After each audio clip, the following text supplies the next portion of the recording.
Hello viewers, இது திரைச்சாரல். இன்னைக்கு நம்ம இந்த வீடியோவில் எதை பற்றி பார்க்க போகிறோம் சொன்னால், எம்ஆர் ராதா நடித்த எம்ஜிஆர் சிவாஜி படங்கள் அப்படிங்கிற விவரத்தை இப்போ நம்ம இந்த வீடியோவில் பார்க்க போகிறோம்.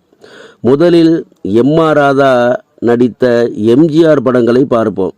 1961 சபாஸ் மாப்பிள்ளை, நல்லவன் வாழ்வான், தாய் சொல்லை தட்டாதே. 1962 மாடப்புறா, தாயக்காத்த தனையன், குடும்பத் தலைவன், பாசம். 1963 கொடுத்து வைத்தவள், தர்மம் தலைகாக்கும், பெரிய இடத்து பெண், ஆனந்த ஜோதி, நீதிக்கு பின் பாசம், காஞ்சி தலைவன், பரிசு.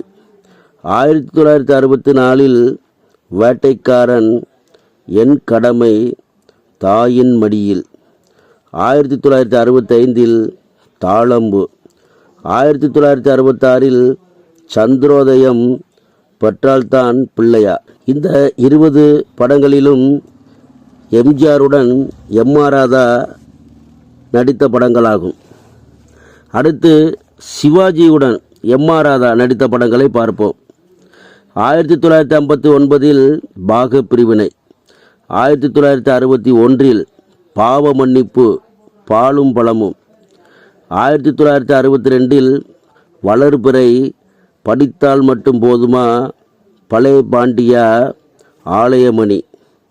1963 இருவர் உள்ளம், பார் மகளே பார், கல்யாணியின் கணவன். 1964 பச்சை விளக்கு, கை கொடுத்த தெய்வம், புதிய பறவை. 1965 பழனி, சாந்தி. இந்த 15 படங்களும் சிவாஜியுடன் எம்ஆர் ராதா நடித்த படங்களாகும். சரிவர்ஸ், இந்த கண்டனத்துடன் முடிகிறது. அடுத்து ஒரு நல்ல கண்டனை சந்திக்கிறேன். நன்றி.